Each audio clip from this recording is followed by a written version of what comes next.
Saya diminta oleh Bapak Wali Kota waktu itu, Bapak Jokowi, untuk membuat sistem BPMKS atau disingkat Bantuan Pendidikan Masyarakat Kota Surakarta. Pada waktu itu saya menerima data sebanyak 110.000 siswa, tetapi setelah saya verifikasi data hanya terserap 65.000. Nah, jadi dari situ muncullah duplikasi data. Karena muncul duplikasi data, yang seharusnya anggaran yang dikeluarkan oleh Pemkot Surakarta sebesar 23 miliar, itu hanya terserap 10 miliar 600. Kurang lebih seperti itu tahap-tahap awalnya. Setelah itu pada tahun 2012 BPMKS diadopsi oleh Bapak Joko Widodo, dirubah menjadi kartu pintar.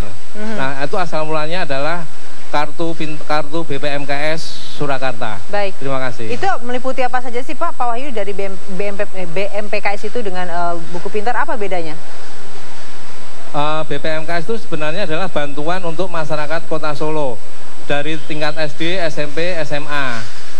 Nah, dari situ sebenarnya siswa sendiri bisa di-cross-check, mereka tidak menerima bantuan itu. Tidak menerima bantuannya dikarenakan apa, Pak? Karena distribusi bantuannya yang tidak merata, atau memang bagaimana, Pak? Apa yang salah di sini, Pak? Lihat. Sistemnya yang berbelit-belit, sehingga sering terjadi penundaan-penundaan. Dan akhirnya yang paling sangat vital itu adalah tidak terserapnya alokasi dana itu ke siswa. Baik, nanti saya akan bertanya ke Pak Lusman. Yang menjadi kendalanya adalah dana itu tidak sesuai dengan anggaran yang dikeluarkan 23 miliar, hanya yang keluar itu 10 miliar 600. Di mana sisanya, Pak? Yang 13 miliarnya itu, Pak? Halo? Pak Wahyu, dari 23 yang keluar hanya 10, sisanya 13 itu? 10 miliar 600. Jadi ada perbedaan kurang lebih 12 miliar 400-an itu. Iya, apakah itu yang membuat akhirnya Pak Lusman mengadukan perihal BPMKS ini ke KPK? Tapi dijawabnya nanti Pak, karena kita harus break sejenak. Waktu itu saya sampaikan juga ke Bapak. Laporkan ini jauh hari sebelumnya, yaitu tahun 2012, sewaktu beliau masih jadi wali kota Solo dan mau mencalonkan jadi gubernur di DKI Jakarta. Nah, karena karena kebocoran tersebut, dugaan korupsi yang dilakukan tersebut, maka kami tidak rela sebagai masyarakat Kota Solo, sebagai sesama warga kota, kami merasa malu, merasa prihatin, sekaligus kecewa terhadap beliau karena orang Solo itu sama sekali dilarang berbohong, apalagi sekarang menggarong uang rakyat, menggarong uang umat Islam, uangnya fakir miskin, yatim, piatu dan sebagainya. Ini saya terpanggil untuk meluruskan ini semua agar kalau memang digarong uangnya jangan sampai nanti dimakan, kalau bisa dikembalikan ke masyarakat Surakarta. Tetapi modus operandi ini kami yakini itu juga dilakukan sampai di Jakarta dengan kartu-kartu yang sama ini, dan sekarang mau dilakukan di tingkat nasional, dan terus kerugiannya mau berapa triliun, ratus triliun. Nah, kami sebagai sesama warga kota sangat prihatin, malu, dan kami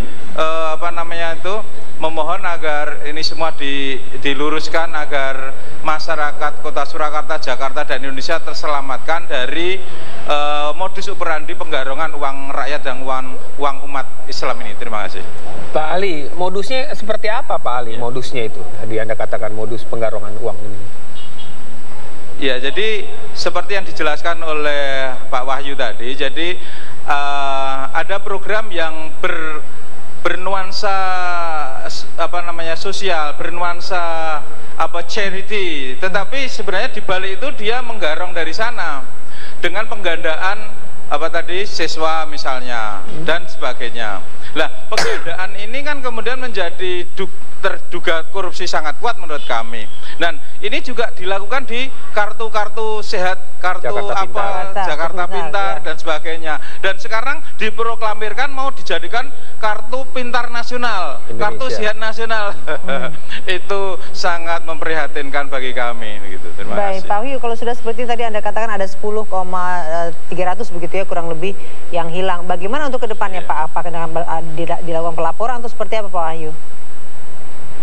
Sebenarnya kemarin itu saya sudah menahan diri selama 2 tahun untuk diam.